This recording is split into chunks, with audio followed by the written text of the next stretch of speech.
It is my esteemed pleasure to introduce Wahleah Johns, who's the director of the U.S. Department of Energy Office of Indian Energy Policy and Programs. In that role, Director Johns is responsible for upholding and advancing the Office of Indian Energy's mission to maximize the development and deployment of energy solutions for the benefit of American Indians and Alaskan Natives. Director Johns is a member of the Navajo or Dene tribe and comes from northeastern Arizona. Her background is in renewable energy and community organizing, having co-founded Native Renewables, a nonprofit that builds renewable energy tribal capacity while addressing energy access. Her work with the Black Mesa Water Coalition and the Navajo Green Energy Economy Coalition led to groundbreaking legislative victories for groundwater protection, green jobs, and environmental justice. In 2019, she was awarded the Nathan Cummings Foundation Fellowship. So we are extremely pleased to have Director Johns with us today and look forward to hearing from her. Thank you.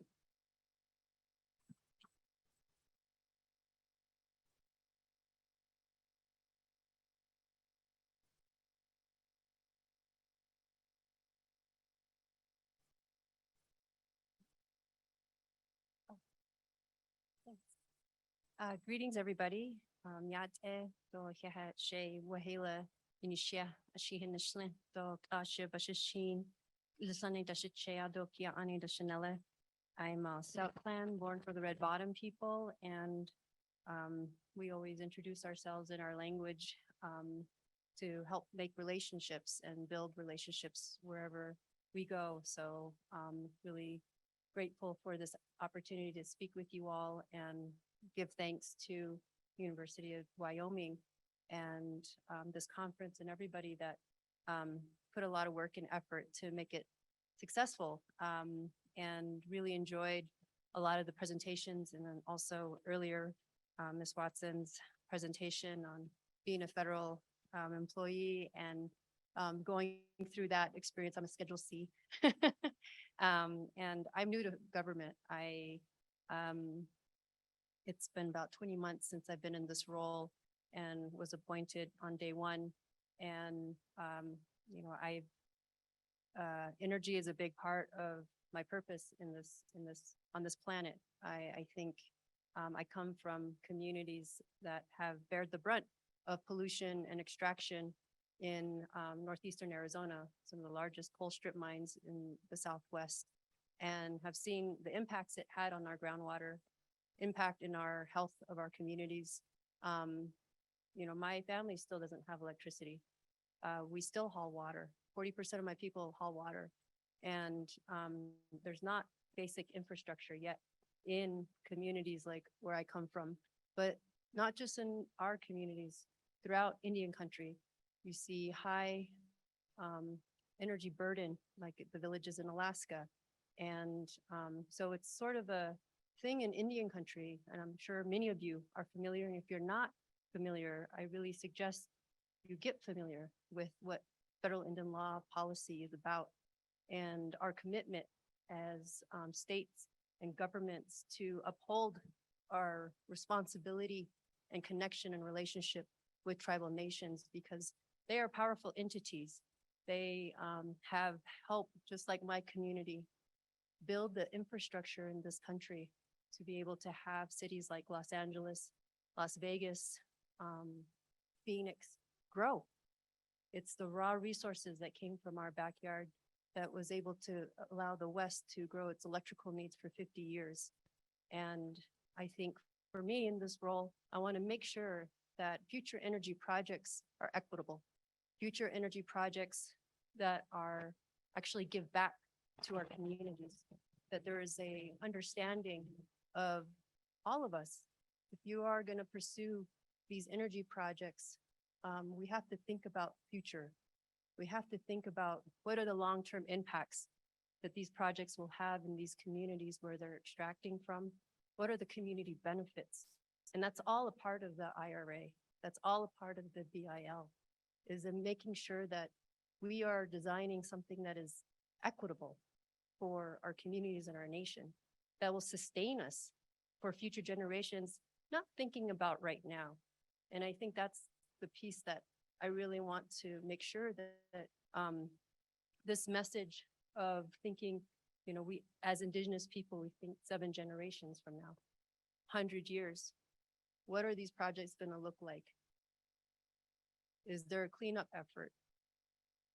And these are the things that I learned in my community, has shaped my worldview of policy, has shaped my worldview of trying to understand the role that Native people play in communities, but also the power and resilience and the beautiful traditional ecological knowledge that I spoke to some students today that they use in planning and designing. So that's just a little bit about who I am, where I'm coming from. And I'm really honored to be here. And I just want to recognize the Northern Arapaho and Eastern Shoshone people for also talking with me this morning about their energy vision and energy future. Our office actually does technical assistance and has supported Wind River Reservation to look at energy development and some of the strategies that can help with economic development and pursue their energy vision. And it's really been fun to be a part of this office because it has been probably one of the least funded offices in Department of Energy. Our annual budget has ranged between 7 to 22 million for 10 years. And this is supposed to support 574 federally recognized tribes. And there's not a lot that we can, in the past, that we can really support. If you divide that up, it's really, a few $1,000s if we wanted to equally divide it up. So being in this role, I've been advocating for more funding for Indian countries so that they can pursue and get to a place where they should be. We have, through federal Indian law, trust responsibility, tribes ceded land. In exchange, federal government's supposed to help support their health, their safety, their infrastructure. And these are the commitments and agreements we've made with tribes in this country. And if you haven't looked at treaties, you should look at treaties because that's, for tribes, that's the law of the land. So I just want to make sure that as you all are exploring this field of law, that federal Indian law policy is not forgotten. And that's something that you all can pursue in the work that you do because it's complementary to everything that, what we're trying to achieve, which is the energy security and safety of our nation. And if we can do it together, we're much stronger. And I love the Warriors, Golden State Warriors. We're strength in numbers. And that's what I believe. It's like, if we can all come together and do this together, we'll be in a much better place. So I have some slides I can share about my office and happy to take questions afterwards. Do I have the clicker here? Yep. Great.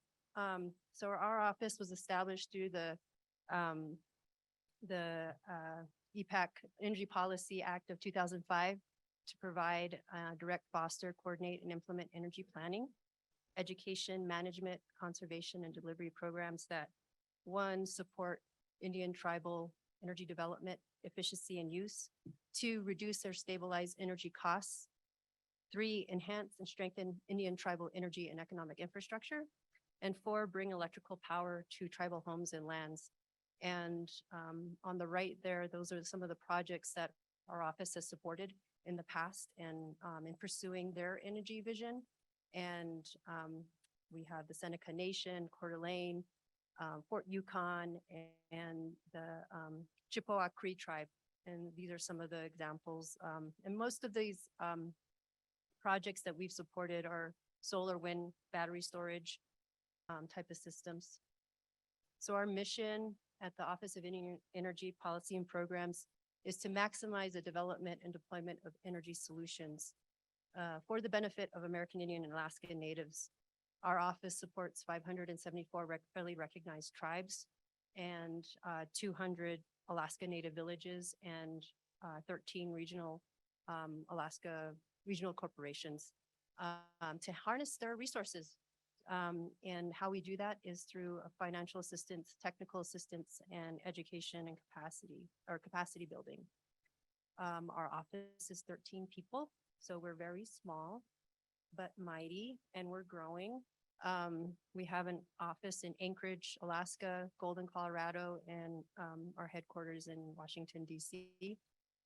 So we have a deployment program, and the financial assistance is we have annual funding opportunity announcements that we're going to actually be announcing soon for $20 million that support tribal clean energy projects. And so for the 10 years, we've supported about 200 projects in Indian country.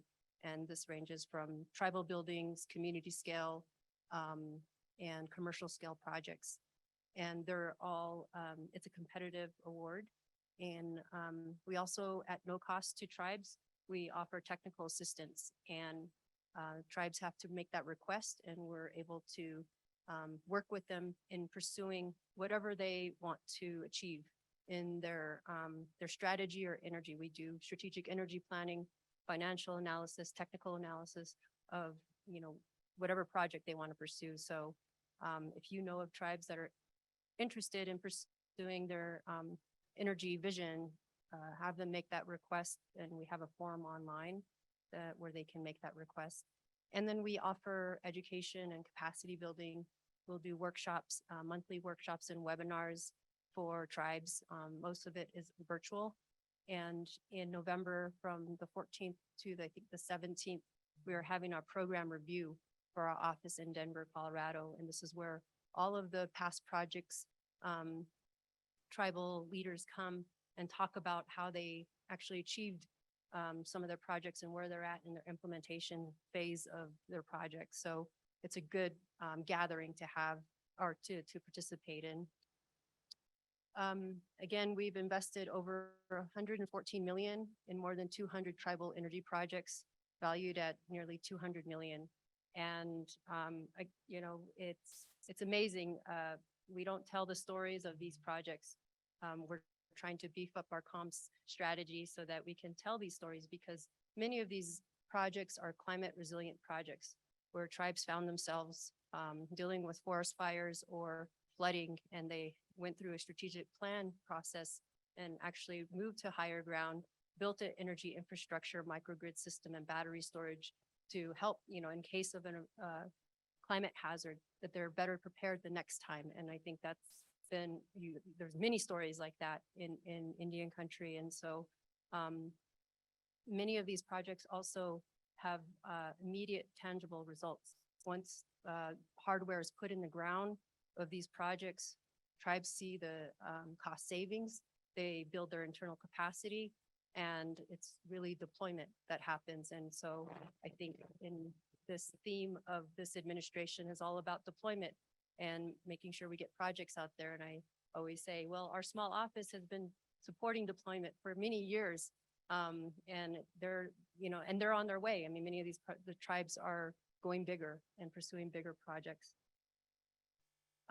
So this year's priorities have been focused on energy transition and clean energy for tribes, and trying to figure out the bipartisan infrastructure law, the Inflation Reduction Act, and there's over 100 billion in total that Department of Energy has to get out the door.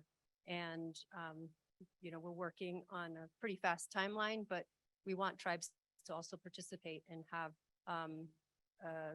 be ready to apply for some of these amazing opportunities that can get them to where they want to be.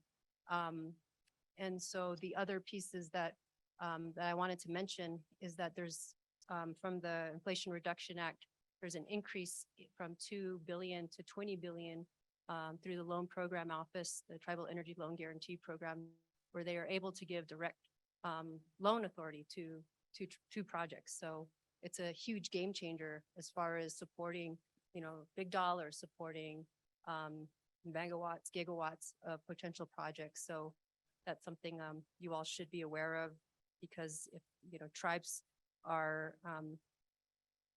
this one is, there's a lot more benefits for tribes in direct pay as well. And we are supporting tribes that are going through energy transition.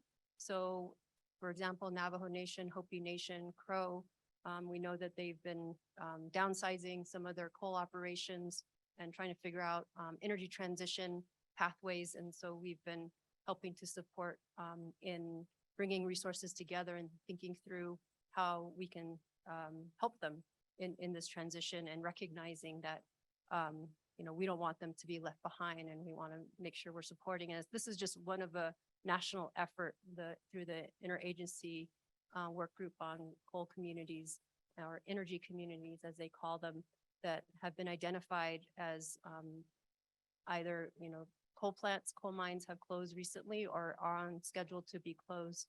And so there's a whole all government approach interagency group that is formed to identify funding opportunities for these type of communities.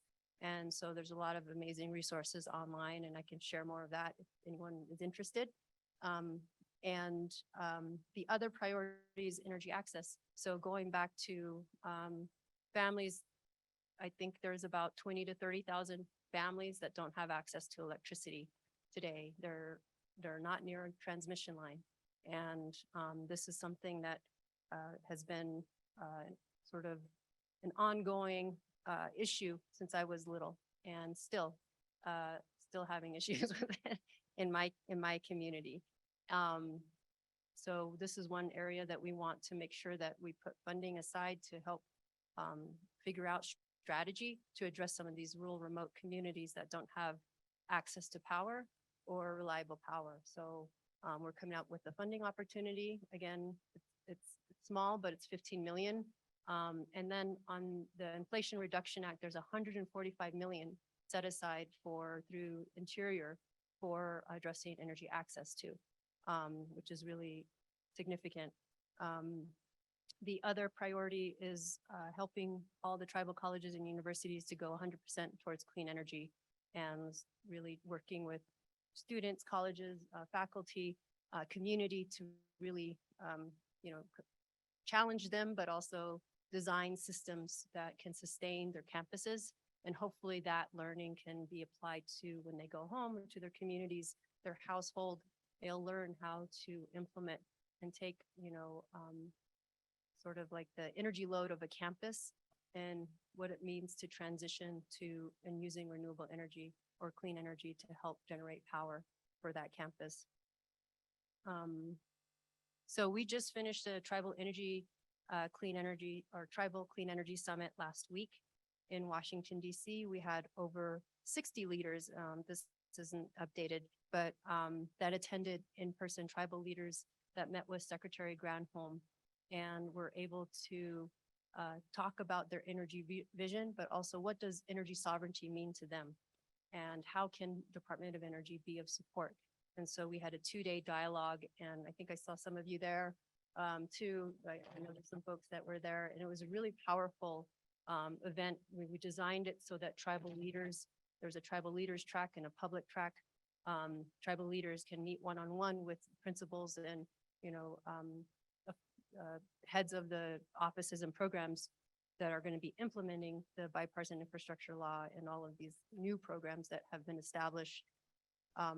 We had great speakers and again, presentations from all the leading offices that are going to be doing the implementation of the laws. So that was really fun. Oop. And here's a photo of Secretary Granholm and half of the delegation that came. There's another picture. There's again 60 leaders that came from all over. And we actually had councilmen from I think Northern Arapaho that attended. So so here's the last slide, but this is how you can, if you're interested in learning more about our office, we have a newsletter that goes out monthly, and we again have resources on our website, and how, if you're working with tribes, ways that they can learn and also us be a resource. Our office has a help desk number too. So if you know of a tribal leader that needs sort of direction in how to navigate Department of Energy, because it's so massive and can be overwhelming, we can direct them to whoever, whatever office is doing hydrogen or, fossil energy carbon management or, whatever the pursuit is. I think this is something that we're know that it is needed, a good infrastructure, and like when people are sort of interested in pursuing some of the provisions in these laws and want to do applications, who to call. And so for tribes, we are right now taking calls on that, and we can help direct in DOE where to go.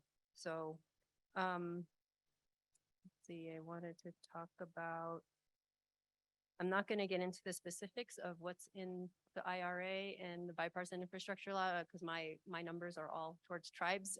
But as you all know, there's tons of information about what's there in regards to clean energy development.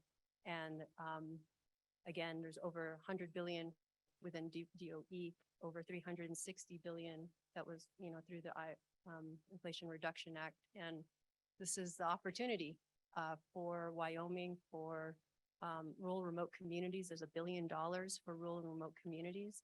I think communities less than 10,000 people. And that's one that they're doing an RFI right now. So if you have comments on what we should be thinking about and want to offer guidance, there's that opportunity and door open for that. I feel like every day we have announcements, and there's going to be even more announcements coming out. But even if you're trying to figure out and navigate Department of Energy, I can actually help. And I don't know if you all, I'm sure some of you have point of contacts at Department of Energy, but just letting you all know I'm a resource. I think that's all I have. Thank you.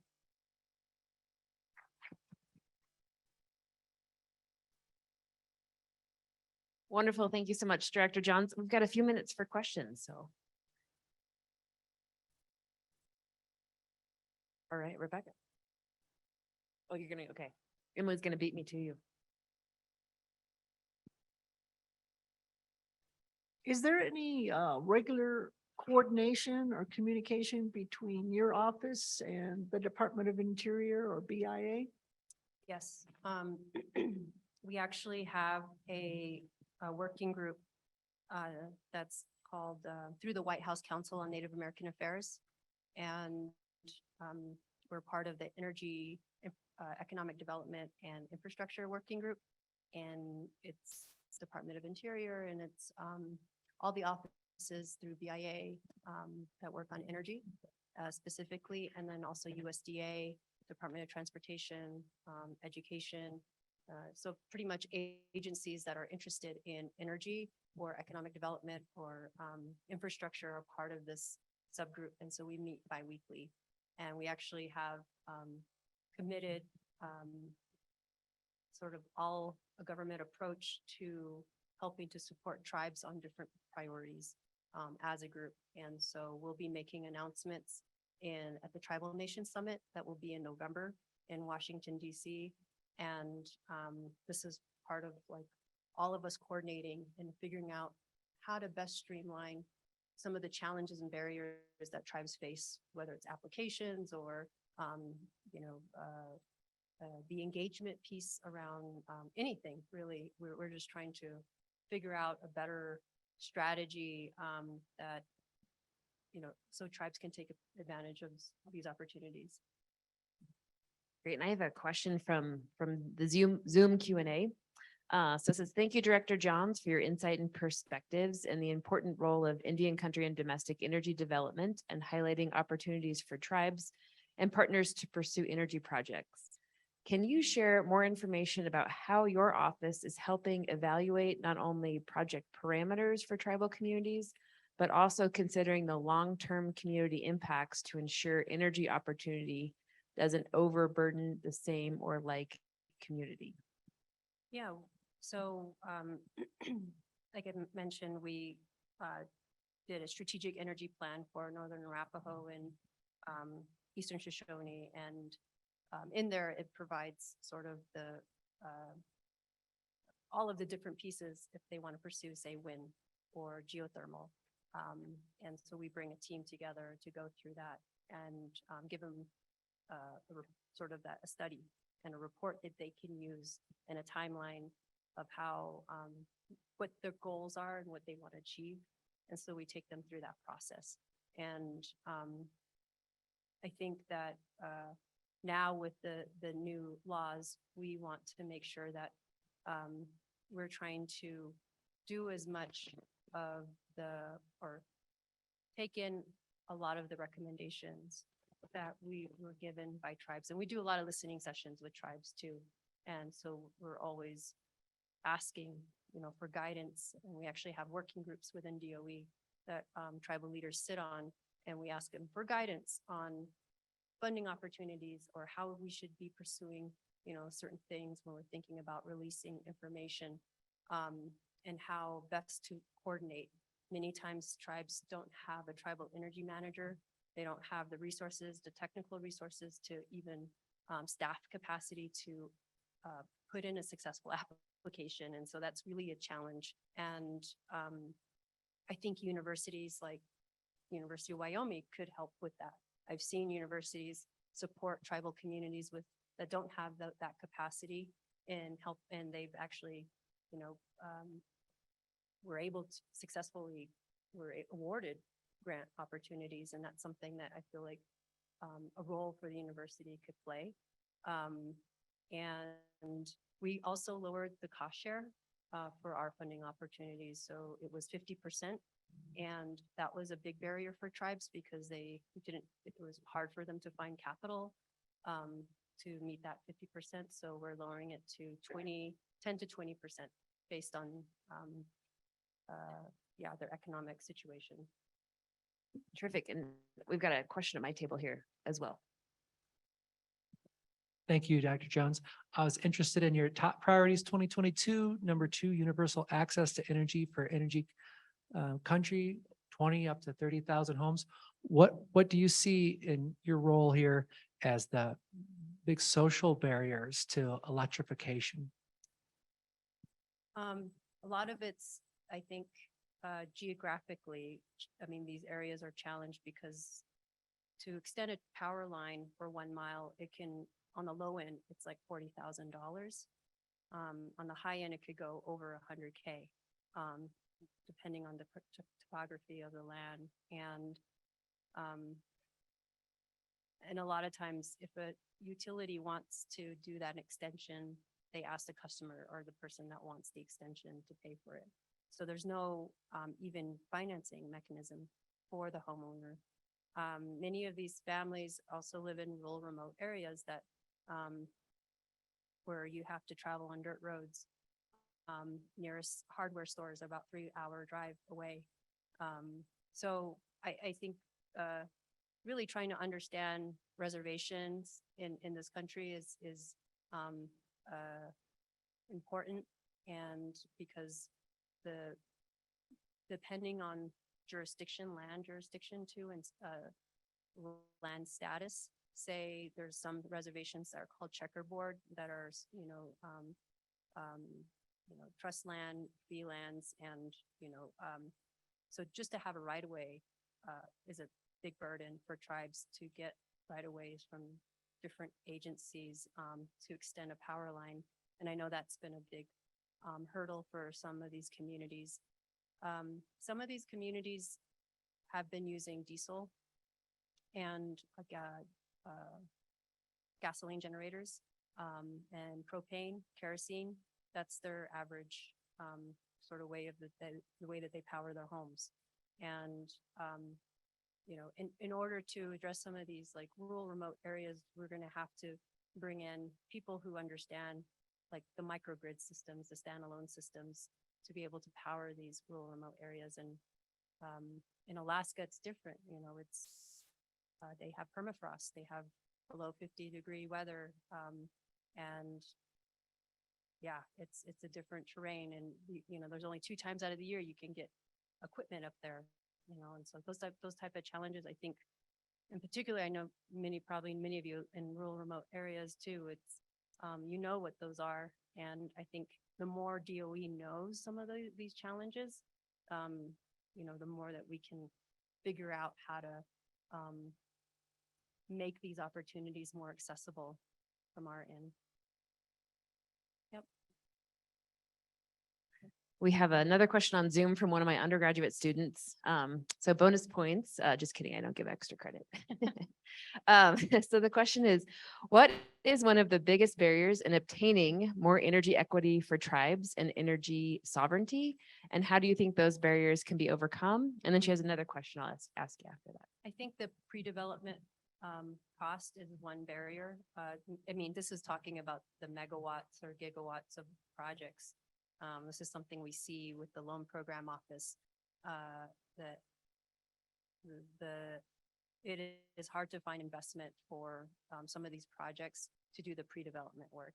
And that's, it's a heavy lift, and it could be millions of dollars. And right now there's no funding mechanism to help support that pre-development piece.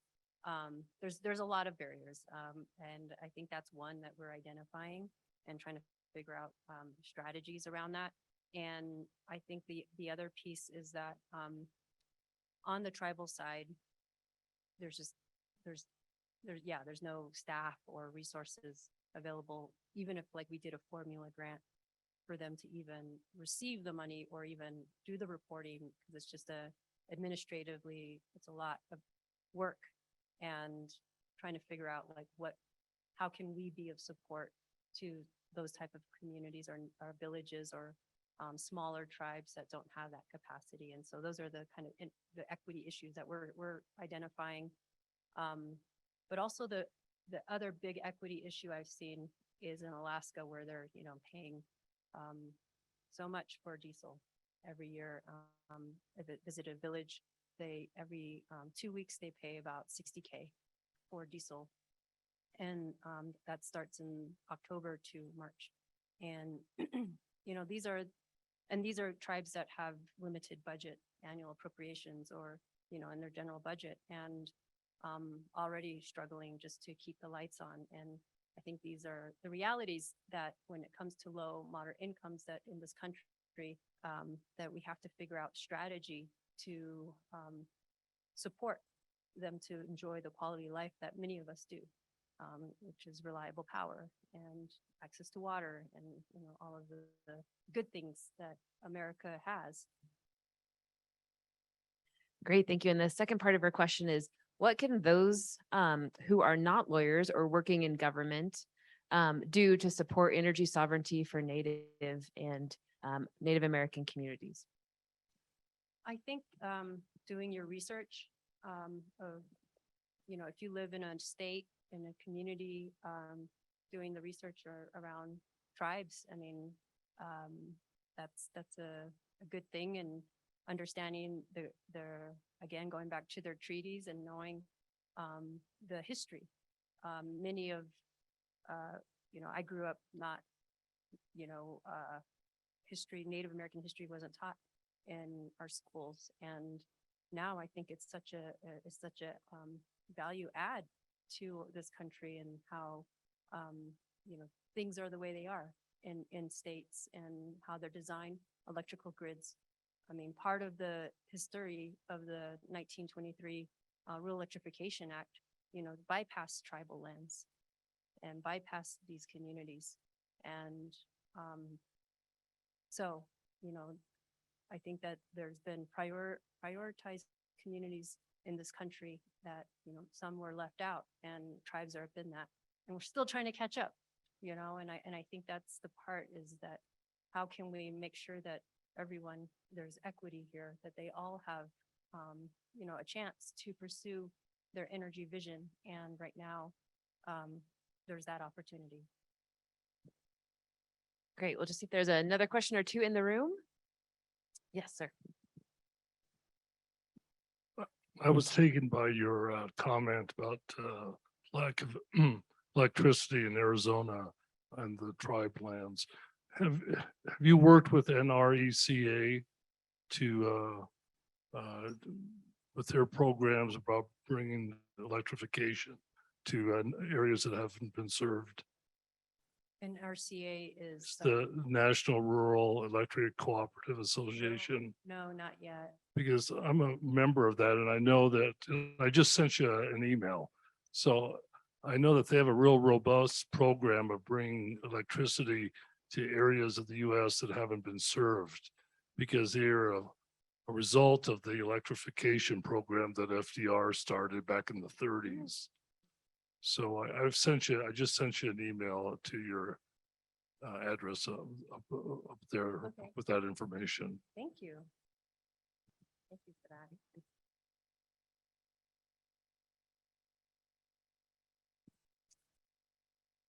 All right, well, please join me in giving Director Johns a big round of applause. Thank you so much for coming. Thank you.